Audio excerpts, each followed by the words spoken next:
Support comes from the Tony Award-winning Alliance Theater. Their newly announced season features 12 productions across 3 stages, including the new Goizueta stage for youth and families. Don't miss the world premiere production of Basura with music by Gloria Estefan, opening May 30th.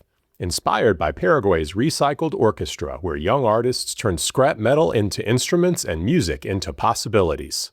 More information and tickets at alliancetheater.org.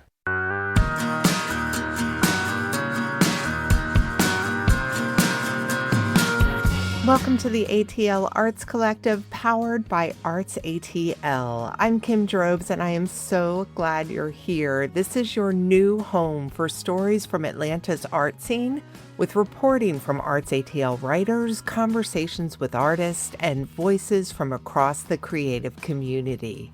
Each week, I'll be joined by a rotating co-host, someone you may already know, or someone you're about to be very glad you met. And today, I get to start with someone who means a lot to me and a lot to Atlanta. He's an Emmy-nominated writer, performer, and poet, author of Black Curio, host of The Moth and Show and Tell, and my former co-host on the City Lights Collective. Jon Goode, I am so happy you're here. Kim, listen, we have put the band back together. I'm so excited to be here. Listen, thank you for inviting me. So what have you been up to since we last spoke? I'm not going to lie, I kind of stalk you on Instagram. So my impression is that you have literally circled the world. Your impression is correct, Kim. I have circled the globe. I have been very, very fortunate. I've been performing in the country, out of the country, doing a variety of corporate writing, performance gigs, spoken word, one-man shows, and moth events. And Copenhagen was on the list. What was that like? Copenhagen was amazing. Me and my partners over at the Common, we put on a show at this amazing theater called Norbro, downtown Copenhagen. It was sold out, 650 seats, sold out to the rafters, incredible reception. And yeah, we've gotten some interest since that show to come back. I think about 6 months, we'll be back in Copenhagen. We've got interest in Stockholm, Berlin, and Amsterdam to jump the pond a bit and bring the show international, do an international version of the show. Yeah, so we didn't jump the shark, we just jumped the pond. Wow, congratulations. And when do we get to see you in Atlanta next? So I'm working so hard to bring more content to Atlanta. So I'm in talks with the Arts Exchange. I think we're going to do a series there called 330. It'll be 3 artists doing 30-minute sets. That way you're not just getting like a bite size from an artist. You know, it's not tapas. It's a full meal. You get to see an artist really stretch out and do their thing. So we hope to be bringing that soon. But I'm also going to be hosting the Book Bird, our friends at Avondale Estates, on June 22nd. They're going to have their first new storytelling event in their new space. And I'm going to come on and host that for them. So I'm very, very excited and looking forward to that. So, Jon, a little birdie told me something. I hope you don't mind if I brag on you for a minute. I heard you got nominated for another Emmy. Yes. I am very, very fortunate and blessed to have been nominated for my 3rd Emmy. They say 3rd time's the charm, so we'll see. So it was in association with this amazing program called Chef ATL. It was done by the students and faculty at SCAD. My brother Gokhan hit me up to come and host and do a little bit of writing for the program. So yeah, we shot it. It was a ball. Everyone behind the cameras, everyone writing scripts, everyone doing all of the production, they were all SCAD students. We talked food, we talked history, we talked heritage, we talked culture. It was just really a blessing to be a part of it. Jon, congratulations. Thank you. I gotta say, it was sad that the City Lights Collective ended, but I kind of feel like you wouldn't have been able to take this next step without that happening. Yeah. It did turn out to be an interestingly fortuitous time. But I gotta say also that one of the things, there's always some sort of blessing in every event. So with City Lights being canceled, and now you having this amazing opportunity with ArtsATL to bring your full vision and your full voice to the city of Atlanta, to the people of Atlanta. I think that's incredible. When I look at people like Don Lemon, who he was let go from CNN, and now he's one of the largest voices in news and information. You look at Joy Reid, who was let go from MSNBC, and now how her platform is blowing up. I'm just looking forward to see what happens with you, your voice and your vision. Oh, thank you, John. Well, how about we look at what else is going on today? Let's do it, Kim. Let's get into it. In a moment, John is going to share some thoughts on National Poetry Month. Then we'll talk to Lantern Parade creator and all-around bringer of collective joy, Chantelle Rytter. She's got a new collaboration with the High Museum of Art, which celebrates the 50th anniversary of the Noguchi Playscapes in Piedmont Park. Later, ArtsATL executive editor Shane Harrison stops by with his picks for this week's best bets. Plus, music reporter Jordan Owen catches up with the Yum Yum Trees Andy Gish to discuss their new album, Turn Down the Noise. And that's not all. Art reporter Matali Singh brings us a look at a live performance blending contemporary dance, performance art, and electronic pop. It's coming to the Goat Farm this weekend. Plus, we'll dive into everything happening for Record Store Day 2026 with Rad ATL's Chad Radford. But first, beginning tomorrow, Oakland Cemetery comes alive. See what we did there? Oakland Cemetery comes alive. Beginning tomorrow, Oakland Cemetery comes alive with art and music. It's the return of Illumine, a multi-sensory art experience curated by Cat Eye Creative. ArtsATL editor Isadora Pennington got a sneak peek and brings us this story. Right now, multiple artists are transforming the rolling hills, lush landscapes, and beautifully manicured plots at Atlanta's oldest and most historic cemetery into immersive art installations. Cat Eye Creative founder Adam Crawford is walking the grounds with me. This is his second year curating the event. An event like this is super special because it makes you highlight parts of the cemetery you haven't been to before or haven't thought about, and it takes curation kind of outside of a white box gallery into more of a installation and immersive experience. This year's event features work by 10 notable artists, including returning favorites Vanna Black and Vane, plus Eddie Farr and Christina Kwan, and even a special collaboration with the High Museum of Art to display works by the late photographer Ralph Eugene Meatyard. This year's event spans the original 6 acres of the property's overall 48-acre footprint, a decision made in keeping with the Historic Oakland Foundation's 50-year anniversary this year, during which they are focusing on foundations. Every artist comes with a different idea and gets to place their own work per se, as long as it's on the flow of the map and the conditions are safe.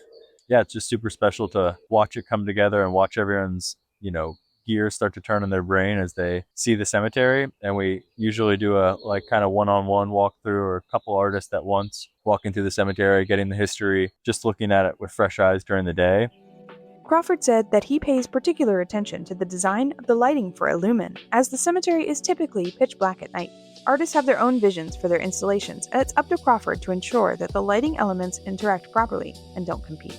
Over the course of any given night in Illumine's 2-weekend-long run, there could be as many as 1,200 to 1,500 visitors walking the grounds. For Sandy White, Historic Oakland Foundation's new director of adult programs, it's important to think not just about the experience, but also about the safety of patrons.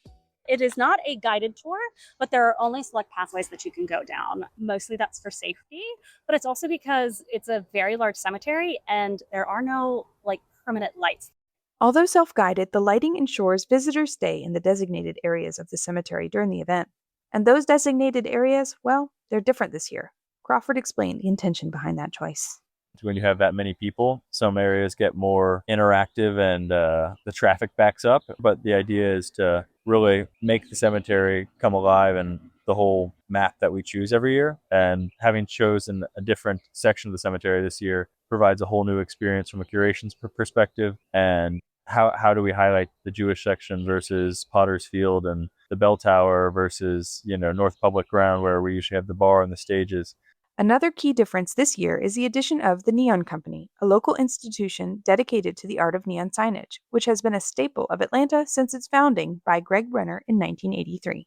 They're neighbors to Oakland Cemetery. They've graciously made us some custom neon, and we'll be adding just neon candy additions throughout the route this year. And something like neon that's kind of a dying art, but a really skillful and takes a lot of craftsmanship to produce. It's just exciting to see Greg from the Neon Company get excited about this and bring his team out here and execute lighting up the cemetery with neon, because there's not many places to install, but those are all logistics that Greg and his team and the good team at Oakland has come together to figure out so we can provide an even bigger and better show than last year. Crawford says that the process to create an outdoor immersive art experience like Illumine is similar to curating the white walls of his gallery space, but with some marked changes. For one thing, there are no blank walls here. All of the art must be carefully suspended from, projected onto, or installed between trees, mausoleums, and cemetery plots. It's a unique opportunity, and Crawford leans on his existing relationships with working artists from his gallery. Cat Eye Creative first began as a pop-up in 2019, later securing a space in South Downtown that they occupied until October of 2025. In March of last year, they purchased their current location on West Ponce in Decatur Square.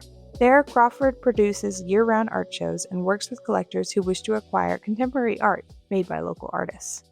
Exhibitions or events like this give us the opportunity to take artists we work with and push them outside of their realm or box of what they're known for, and really break barriers. And having the stipend from working with the foundation, it helps artists get supplies, get teams to really install this work and make it next level.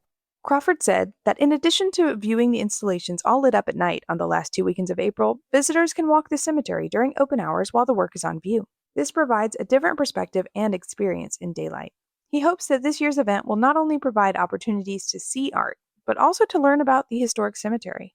This year's route takes visitors through Jewish Hill, past the resting places of local legends such as former Atlanta Mayor Sam Massell, golfer Bobby Jones, and country music star Kenny Rogers, whose glossy round monument bears words from his hit song, Will the Circle Be Unbroken? But there's really so much more, all the way to the greenhouse, to the CSX line down there, to the MARTA line running by. It's a great space, and the more people we can inform and educate about what there is to offer here, I think the better we've done with our job. Oakland Cemetery's Sandy White echoed Crawford.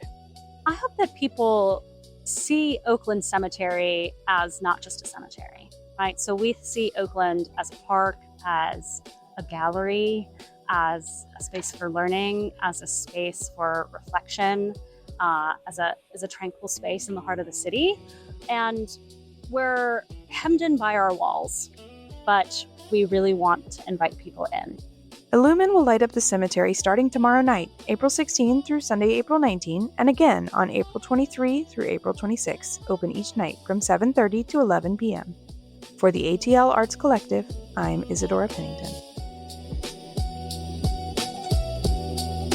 You can read Isadora's full story at artsatl.org. I personally love Illumine. It's something I look forward to every year. Jon, have you ever had a chance to go? I have not. I've never been. I've heard the most amazing things, and I hope that this is the year I get to see for myself. All right, I'm rooting for you. So it's National Poetry Month, and I can't think of a better person to talk about that with than you.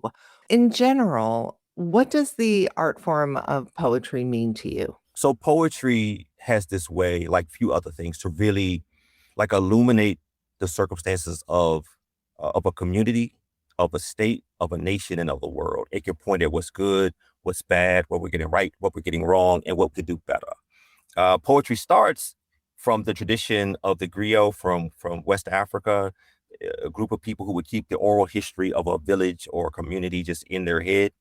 And with the poets today, if you looked at all the poets and gathered all their poems, you would have a full picture of what's going on in this nation and in the world. And I think that's why poetry is just indispensable.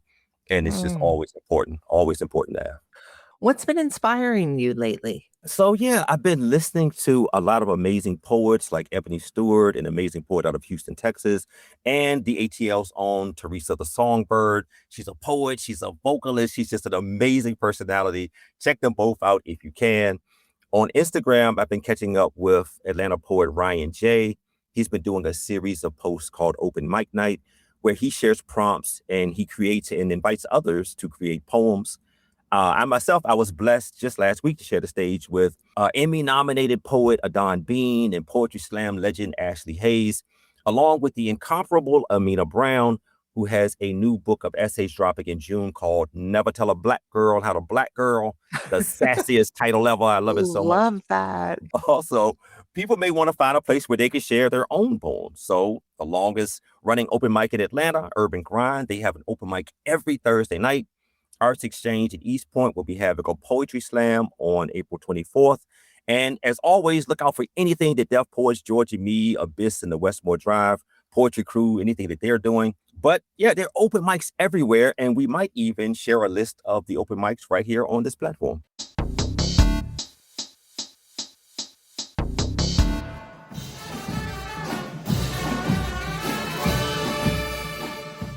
If you've ever seen a river of light flowing down the Atlanta Beltline, you've seen the work of our next guest. Chantelle Rytter is the artist and crew captain behind Atlanta's iconic lantern parades, and she has made a practice of turning public spaces into galleries of collective joy. She's now collaborating with the High Museum for Illuminating Noguchi, an event that culminates in a glowing procession from the museum to the historic Noguchi Playscape in Piedmont Park. The parade seems set to be a tribute to Noguchi and a celebration of public play. Chantelle, this sounds like a perfect match for you. Welcome. Thank you. Thank you. It is a good match. Indeed. So Noguchi once said that Akari paper lanterns were a way to bring sculpture into everyday life. And for you, as someone who spends her days bringing art into public spaces, I'm wondering how familiar you were with the artist before the exhibition came to the High. Familiar. Definitely. Like Noguchi's singing my song. He bringing art into everyday life. And the Akari lanterns, though, those, if people are not familiar, it's the round paper lanterns that are ubiquitous in the lantern parades. Like they are the entry level lantern, the easiest thing that we look to from the very first lantern parades.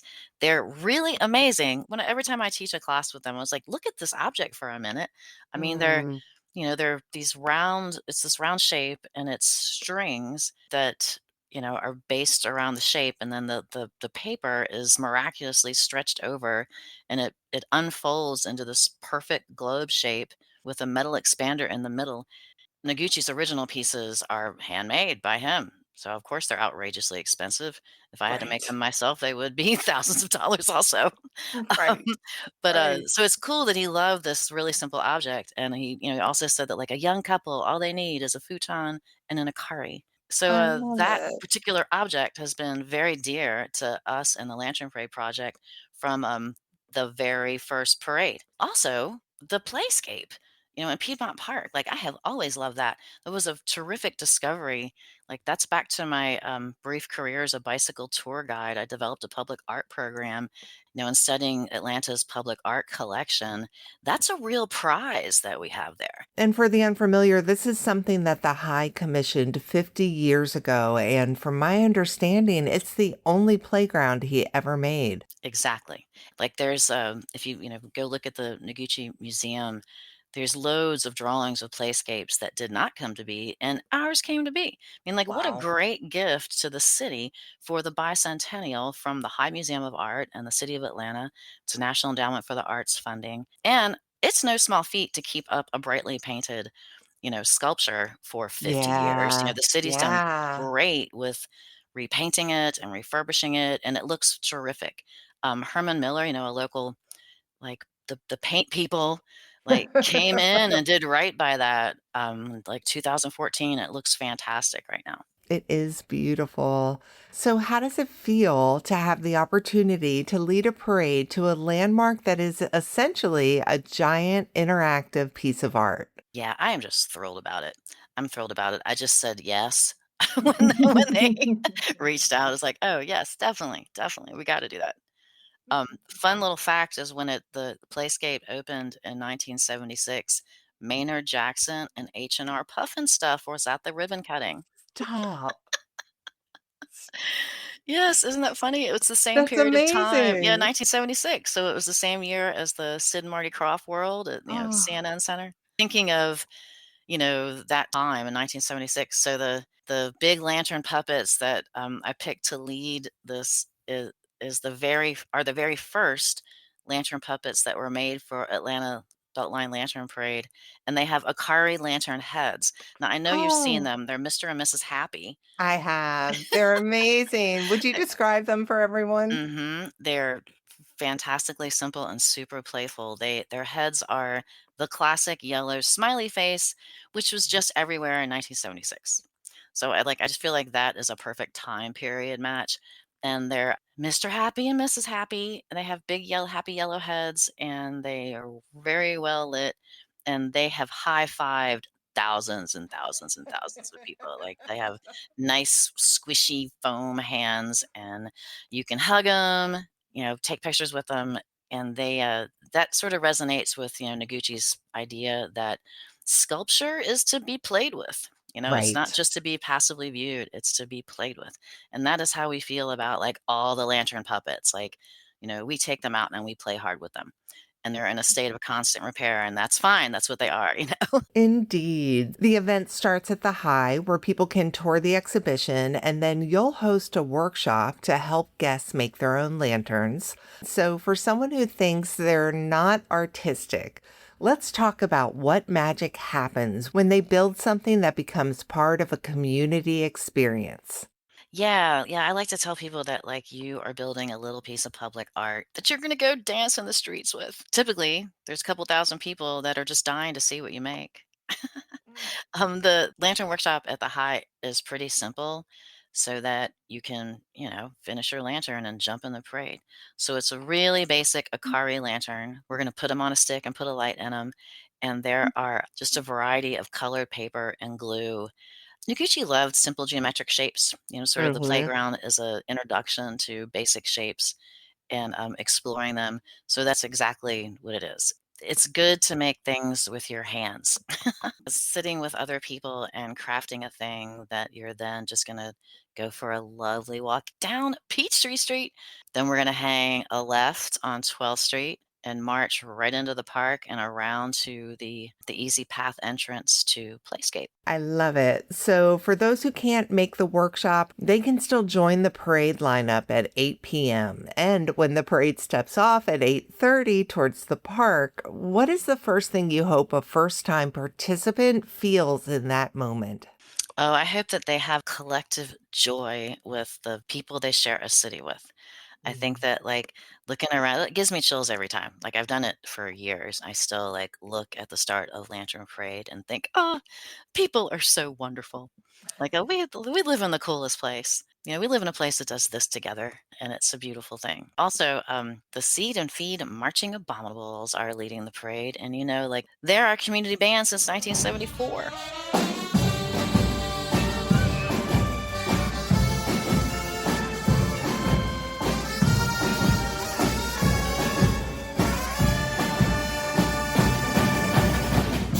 And their energy just brings so much to a parade. It sure does. We love them. We love them. And a bunch of people in our group, the Crew of the Grateful Gluttons, and the Seed and Feed, grew up playing on that playground. It's very dear in all of our hearts.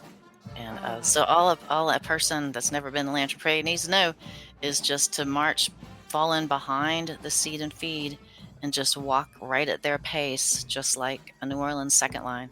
So it's less than a mile. How do you think Noguchi would feel seeing a crew marching towards his playground with an amazing band playing behind them? Mm. Well, considering he was a fan of a sense of play and bringing art into people's everyday lives, I think he would love it, right? I wonder if Indeed. he would imagine. Well, I mean, I'm sure he would. I mean, lantern parade traditions all over Asia are really ancient. I mean, I am Hmm. sure Noguchi witnessed a lantern being processed from point A to point B happily somewhere at some time in his lives. But to see a bunch of Akari lanterns trotting down from the High Museum to his playscape, yeah, I think he'd like that. I think so too. Illuminating Noguchi is on Thursday, April 23rd, and it begins at the High Museum at 6 p.m. with exhibition tours and lantern making. More information is at thehigh.org. Chantelle, it is always such a pleasure to speak with you, and I'm thrilled you were able to join us for our very first show. It's always a pleasure to speak to you, Kim, and I am so proud of you for starting this podcast with ArtsATL. Long may it live.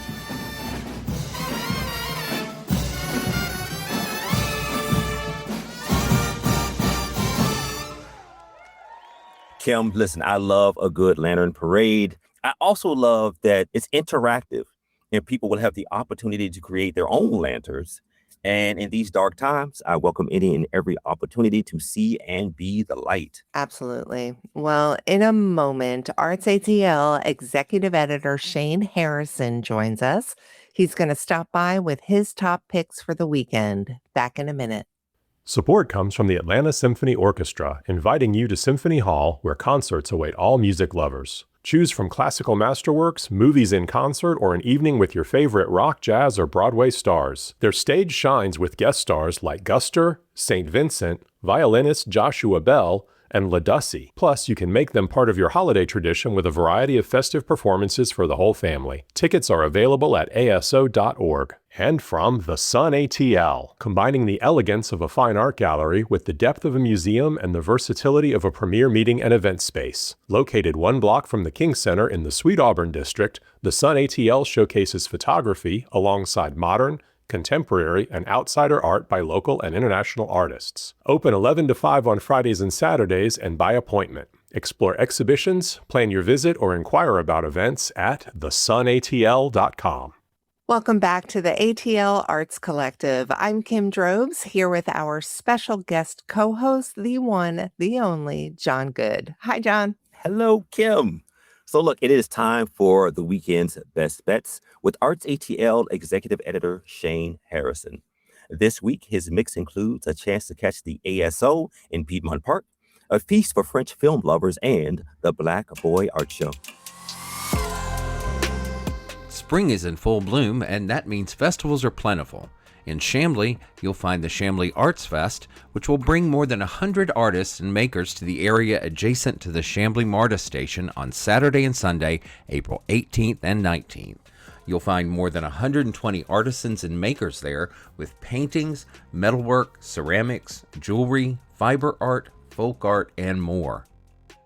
Further north, Kennesaw's Big Shanty Festival is set to bring 2 days of entertainment, arts and crafts, and family-friendly activities to downtown Kennesaw on Saturday, April 18th and Sunday, April 19th. They'll have more than 250 booths featuring arts and crafts, food vendors, and specialty exhibits, along with live entertainment and a beer garden. The Big Shanty Festival begins with a parade starting Saturday at 9:30 a.m.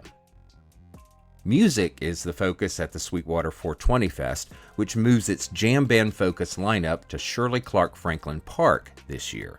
It happens on Friday and Saturday with headlining sets from Humphreys McGee and Thievery Corporation.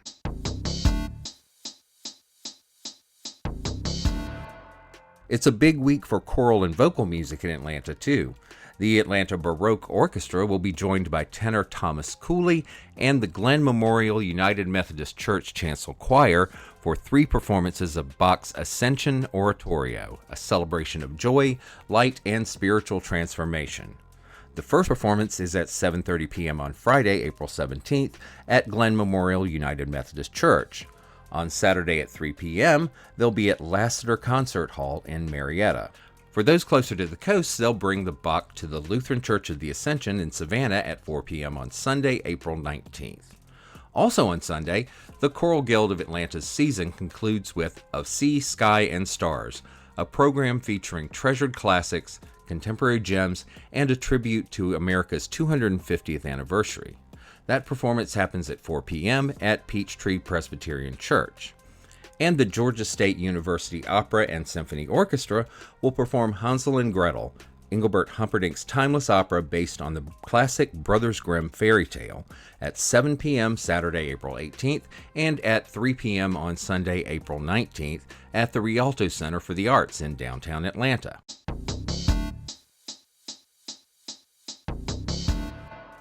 The Atlanta Symphony Orchestra has a busy weekend, beginning with performances of Symphonie Fantastique by Berlioz with conductor Philippe Jordan, who will also lead the orchestra in the composer's brass and percussion-heavy Roman Carnival Overture. Pianist Bertrand Chamayou joins them for Saint-Saëns Piano Concerto No. 5. Performances are at 8 p.m. on Thursday and Saturday.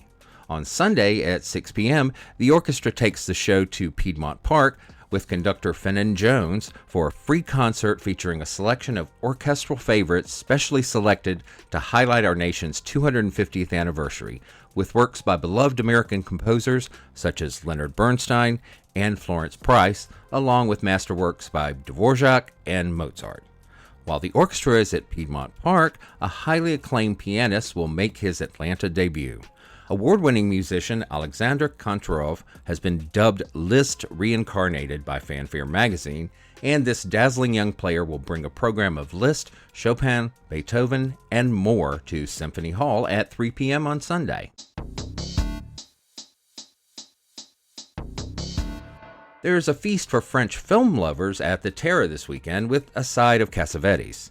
It begins at 7 p.m. on Thursday with a screening of Alain Resnais's hypnotic 1961 film Last Year at Marienbad, set at a strange and isolated chateau where a man becomes acquainted with a woman and insists that they have met before. On Friday, see John Cassavetes' Faces, an examination of a marriage coming apart that stars the luminous Jenna Rollins. Behind the Slate presents A Man Escaped by Robert Bresson on Saturday evening as part of its Films Against Fascism series.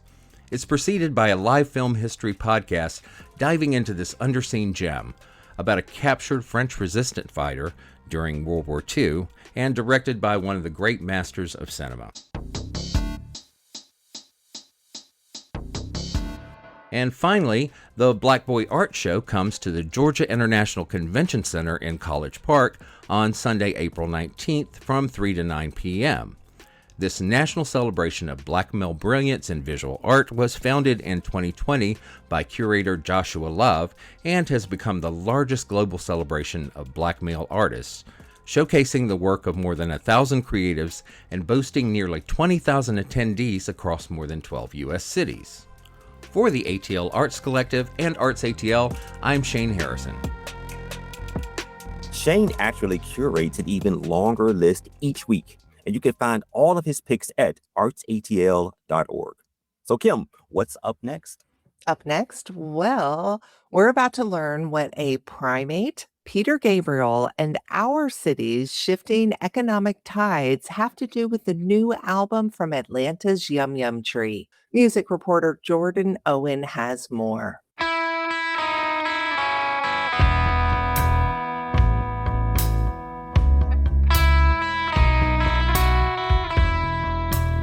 The album Turn Down the Noise sits comfortably with the kind of soulful but hard-driving rock that made Collective Soul, Drivin' and Cryin', and REM some of Georgia's chief exports in the 90s.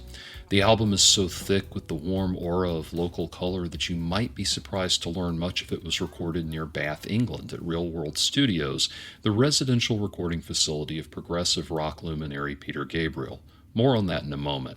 Back at home in Atlanta, Yum Yum Tree bassist vocalist Andy Gish is having coffee at an eatery that feels like a corporate echo of a coffee shop from that bygone 90s era.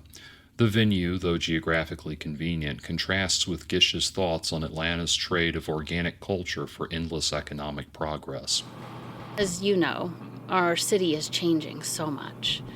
And there are times where I'm driving down a street and I look and I'm like, wait, where am I? Am I at Piedmont? Am I on Cheshire Bridge? Where am I? You know what I mean? Because you just don't recognize it. Those thoughts can be heard loudly on the new album. The song Porch Light explores metropolitan feature creep and its ramifications on the local arts community. Gish's thoughts on the changing Atlanta scene turn melancholic. For Porch Light, there was this house that I loved. We started the Yum Yum Tree there. We had a lot of parties there. And I drove up one day and parked in front of it because I was trying to decide where to go. And they had closed in the porch. And I just started crying. It was a vulnerable, it was a bad day. And I was like, they closed in the porch. That porch is like so important to me. So many things happened on that porch.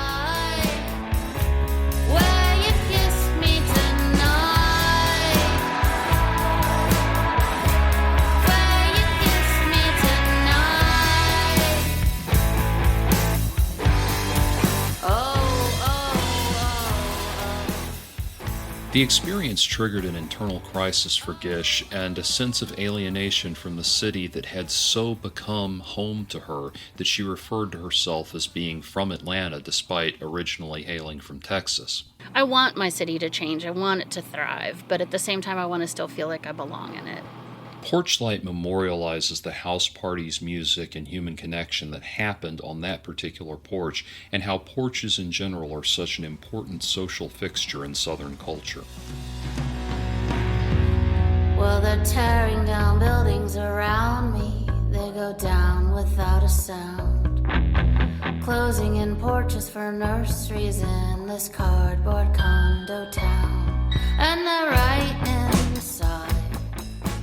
Those lyrics are a bleak lamentation, but it's one that's consistent with Gish's conviction that real art emerges from the genuine and the organic. You know, brand new and shiny isn't beautiful to me. I love like the little authentic, little failures in life. And I think that's where a lot of really amazing art comes from. Seeing my city as, just layers and layers of condos now, where house parties used to happen and where, artist rehearsal spaces used to be. And it's both heartbreaking, but I also still believe in this city, and I know that we have a lot of good community. It's just kind of coming to terms with whatever Atlanta is now. And my concern is always like, how do we support the artists? How do we make the artists be able to afford to live there? How do we have spaces for them to practice their art, whether it's painting or music? It might seem odd that the gritty alt-culture realism of the Yum Yum Tree would find itself at the sonic home base of art rock pioneer Peter Gabriel, but it's that yearning for the organic and the human that gave Gish a natural kinship with the Sledgehammer singer.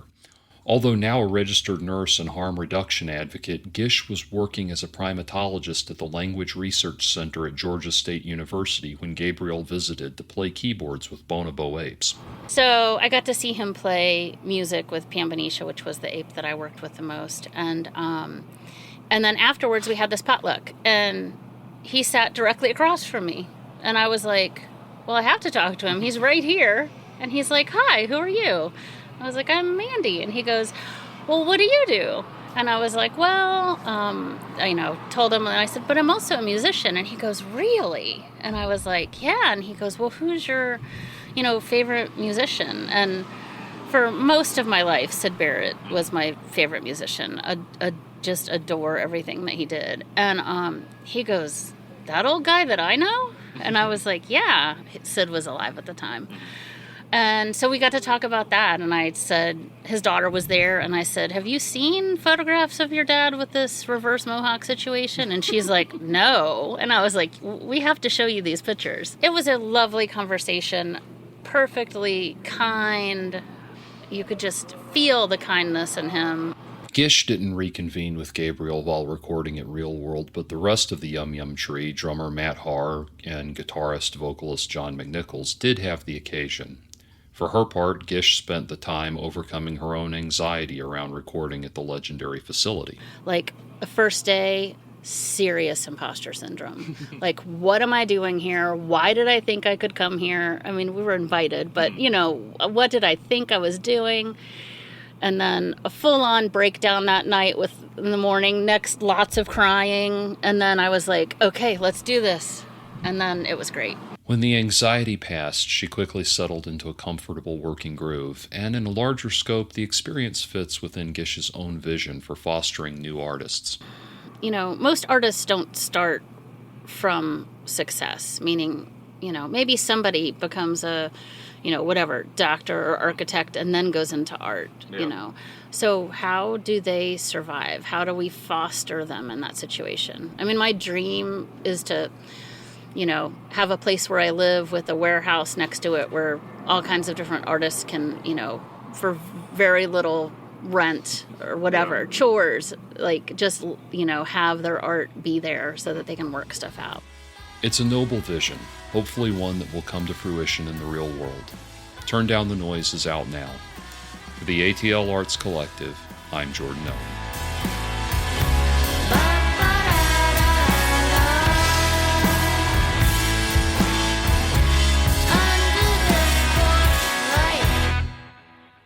Jordan's full story about the Yum Yum tree. And let me just say right now, I love that name, the Yum Yum tree. It just feels good to say, you know. It kind of makes me want to have some food and to swing on a playground swing. So Jordan's full story about the Yum Yum tree is on ArtsATL.org. And now, a live performance blending contemporary dance, performance art, and electronic pop comes to the Goat Farm this weekend. Arts reporter Matali Singh has the full story. Smoke, choreographed by artist Eric Thurman, brings 7 artists together from across disciplines. It is an expansion of his solo project Pasquale, which explores mystical spirituality through theatrical performance art and dance through a pop star avatar. The idea for the work itself is based in the Old Testament book of Ecclesiastes. I got really into Christian mysticism over the pandemic and had spent a long time kind of deconstructing my Christian upbringing prior to that, and found in the Christian mystics a language and an orientation toward the divine and toward life that really resonated. He explained that the idea first began to take shape during his time performing Pasquale while at the Goat Farm last year. I was in the space working for the Performance for Sight and was getting these visions and was able to voice those to the team at Goat Farm, and they were totally on board. I worked by myself for a while to build the score and also the logistics of what the rehearsal schedule would look like for the performers, and presented it to the performers, and this amazing team of people that are often very busy with other projects and full lives said yes, and were eager and excited to help. The work contains a lot of movement, choreography, and action. Sometimes that action is dealing with material things in the space in a way that feels sculptural or like installation. The work, Ecclesiastes, is all about the ephemeral nature of life, and how about everything that you pursue or accumulate or build in life at some point just gets blown away, and that everything is like smoke. The performance space at the Goat Farm opens into a series of rooms. There is an interior of distressed brick walls and cement floors. Inside sit interesting props like a chair facing a mirror and chains hanging from columns. Smoke follows a traveling caravan of performers who have made their home in this space and then turned it into a DIY theater of sorts. They invite the audience to come follow them along on their journey, and then different chapters unfold into different rooms. The Goat Farm has been so generous to let us make the work here. Like, it's such a luxury to be able to be in the space that it's going to be performed in, making the work. So really consistently responding to acoustics and the floors and the dust and the dirt and just all the specific details that are going to be making their way into the piece. 2, 3, 4. 1, 2, 3, 4. And you turn to your left, but it's the right foot first, right? That's the sound of the cast rehearsing the final scene, which is set in a space beyond linear time. They are positioned around a dinner table when they break out into dance, weaving in and out of circles. Their interactions and improvisations really draw attention to the fluidity of it all, and there's a sense of real joy and momentum in every movement. What I'm most excited about in regards to this performance is for the audience that comes to get to experience this very special and unique thing that we are creating. There's moments in rehearsal that I'm just in awe of what these performers are doing.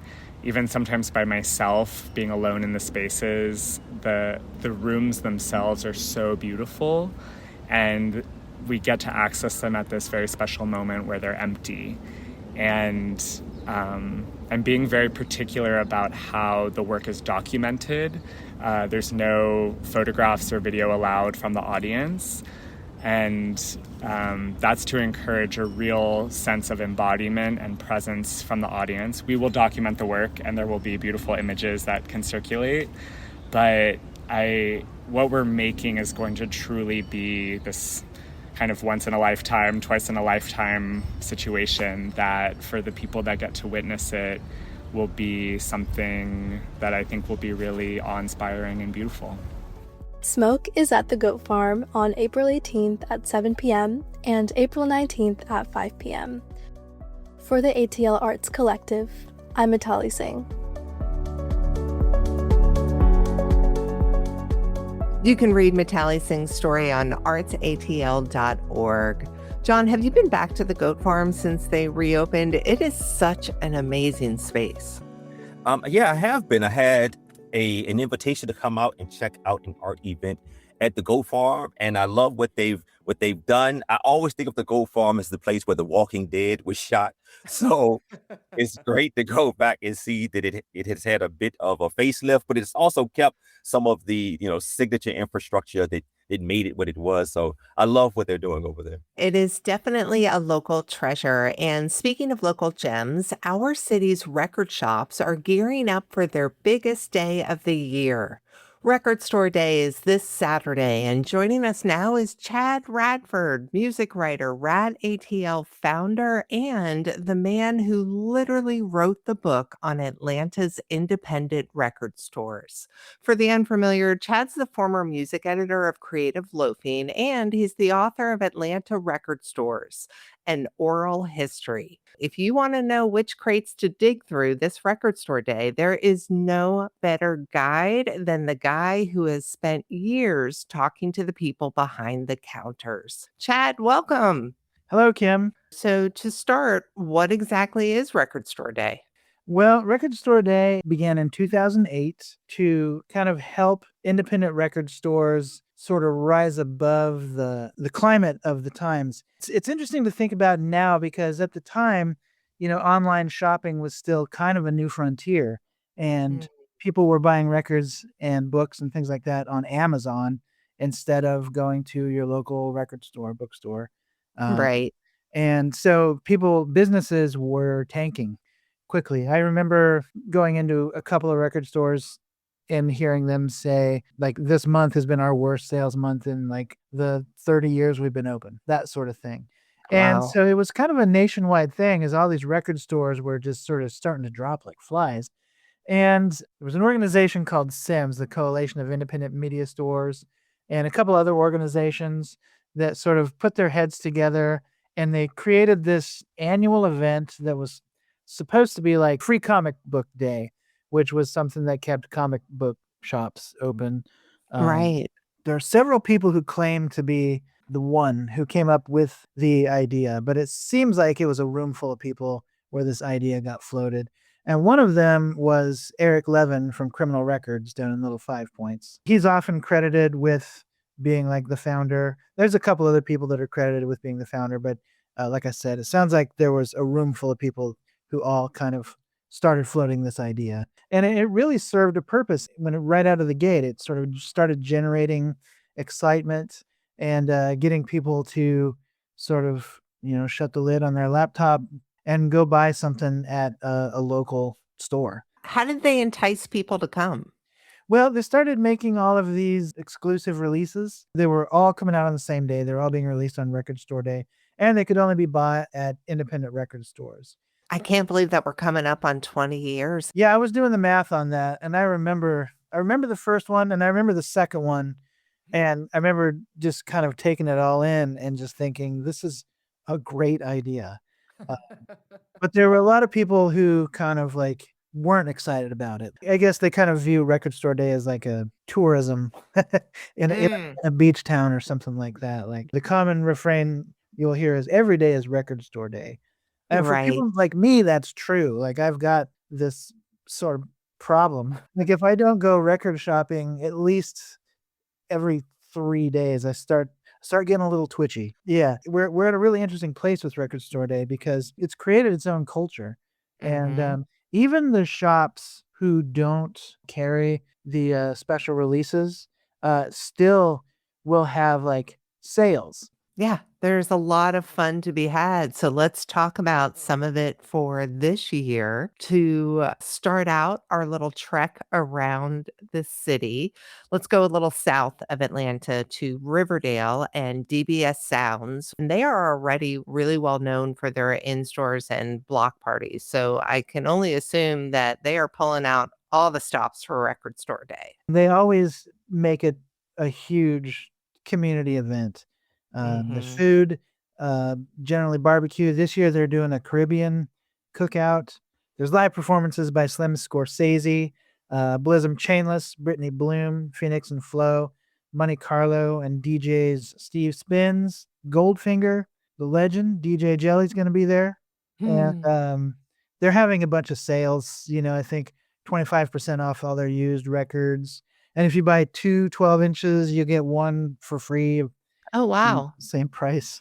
And Tobago's a great dude, and he's put his heart and soul into that business, and he's got a good thing going on the south side. Well, let's head over to Little Five Points. Okay. Moods Music has been an Atlanta staple for 25 years now. So what are they going to do this year? So Moods Music, that's the shop that's owned by Daryl Harris, and he's also the owner of Crates ATL. And they're both celebrating, but they're staggering it. But it's an all-female lineup of performers, and there's going to be a food truck. It's going to be a blowout. So they're doing that on Record Store Day, and then Crates ATL is his new shop, which opened up down on Mitchell Street downtown, and I guess that sort of tech village area. It's very comfortable. And they've got DJs spinning all day on the 19th on the Sunday after Record Store Day. All right, let's head a little bit to the west side and look at JB's Record Lounge. What do they have going on? JB's has a whole lineup of performers throughout the day. Sky Zoo, Slow Parade, Verse All. There's a Chance the Rapper listening party, Hangover, and then Bonita Jelaine is playing at 6 o'clock. Nice. So let's not forget about Disorder Vinyl over on Edgewood Avenue. They're not hosting any events, but they're going to be stocked with all the titles, and they're opening up at 9 a.m. Next up, this is one of our oldest staples. Anything going on at Fantasyland? They're another one of those shops that always gets like a good line of customers filing out the door. Fantasyland is in Buckhead, so it's a little further out than most of these other record stores, but as a result, they've got like a solid crew of regulars. All right, so let's head back to Little Five Points. So what do Criminal Records and Wax and Facts have in store this year? Well, Criminal Records has always been Record Store Day's kind of ground zero location. They've always had the biggest lines, and it's the biggest shop in town. They're going to have DJs inside this year, and then a community-focused vendors market kind of outside. The shop is closing at 5 p.m. the night before Record Store Day, I think, so they can all just get ready for the coming storm. And they're opening at 8 a.m. on Record Store Day, which is very early. Wow. Wax and Facts is a smaller store than Criminal, but they are always well stocked with the special releases. So they're opening up at 10 a.m., which is early for them. And for the first 150 customers through the store, they're going to be giving free tote bags that are branded with some Record Store Day logo and Nice. free t-shirts. Lovely. Let's hop on Moreland and head south and go to East Atlanta, where we've got two relatively newcomers. What's going on at Black Habit and Record Loft? Black Habit is a new shop that opened up recently over in East Atlanta. They're opening up at 8 a.m. and they're not hosting any special events or DJs or artists, but they're going to be well stocked with all of the Record Store Day releases. It's a good bet you'll find what you're looking for over there. The other shop over on that part of town is the Record Loft. They're carrying all the titles, and they're not opening up until noon. So that's good news for those who like a late start. Right. All right. Well, let's go east of East Atlanta. What is the plan for Wuxtree, Ella Guru, and Decatur CD? Okay, well, Decatur CD usually is pretty well stocked with all the titles. It's always a good destination on Record Store Day or any other day. Wuxtree over there in Decatur will have all the RSD titles in stock that they can muster, and they're opening an hour early at 10 a.m. Ella Guru, full disclosure, I fill in there sometimes. They're a used record shop, but they're having a 10% off sale. And in the words of one of the co-owners, he said 10% off and Record Nerd Fellowship, which is invaluable. Chad, I love your passion. Thank you for all of that amazing research. And if you love music, you should check out Chad's website. It's radatl.com. Chad, thank you so much for joining us today, for talking about Record Store Day, and for being a guest on our very first show. Thank you, Kim. Happy to do it. By the way, my conversation with Chad Radford had to be cut for time. There's actually a second half of the conversation where Chad talks about his must-have essential records that he hopes to acquire Saturday. If you'd like to hear about Chad's top picks, come back on Friday and we'll drop a bonus episode. So, Kim, as you may know, I am an avid record collector. How about you, Kim? Do you have any records? Do you have any vinyl that you love? I do have vinyl that I love, but I stopped collecting probably 15 years ago. You're a wise woman, Kim. You're a wise woman. So when I travel, I always leave a little room in my suitcase because I find the local record stores and I see what they've got. So most recently, I was in Copenhagen. I hit up Route 66. If you find yourself in Copenhagen, check them out. They've got an amazing collection of used vinyl down in the basement. In Atlanta, though, I'm often at JB's Record Lounge, open in West End, or Moods Music in Little 5 Points. You've got Crates downtown, and I almost live at DBS Sound on the South Side. Tobago and Mooch, man. Listen, you remember when they had Cardi B, it made national news when DBS had Cardi B over there. I remember Tobago hit me up. He said, yo, we got Cardi B. You coming through? I said, absolutely not. There's no way I'm coming through. It's going to be 1 million people there. And he said, you think so? 1 million people? I said, watch. And then later on, when it made national news, he was like, turns out you were right. Turns out you were right. I was like, yeah, man, that was something. That was nuts, no doubt. Definitely check them out this Record Store Day. Actually, check out all the record stores. You cannot lose.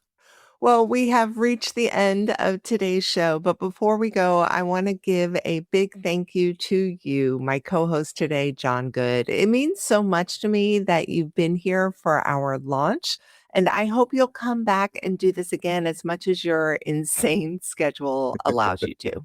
Kim, thank you so much. Listen, I was so honored to be invited. I think, the way things ended with the City Lights Collective, it felt a little odd. So it was great to come back and kind of, put a bow on that and then start our new cycle here, So as much as humanly possible, I'm going to be honored to join you. And yeah, again, thank you. Thank you for this opportunity. Thank you, Jon. And thank you for listening to the ATL Arts Collective. Please subscribe, review, and rate. It really helps others find the show. You can join us on social at ArtsAtlanta and at ATL Arts Collective. Let's lift the artists shaping Atlanta together. Show up, spread the word, and be part of the community. You'll find pictures and links related to today's show at atlartscollective.com. And while you're there, consider supporting the ATL Arts Collective.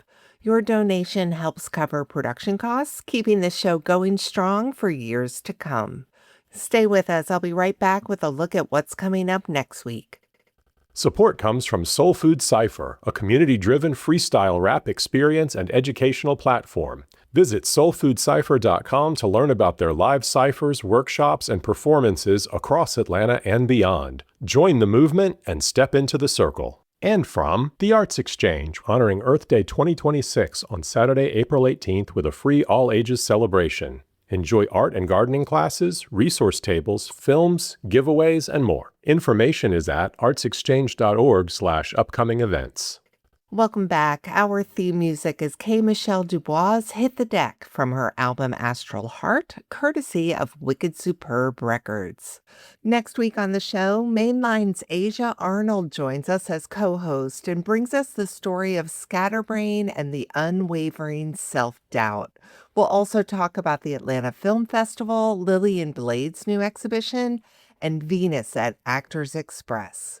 The ATL Arts Collective is part of the Wordplay Collective podcast family. Check out our sister show, In Pieces with R. Land. It's conversations with artist R. Land about some of his most well-known pieces, like Pray for ATL and Lost Cat. Thanks again for listening. I'm Kim Drobes, and this is the ATL Arts Collective.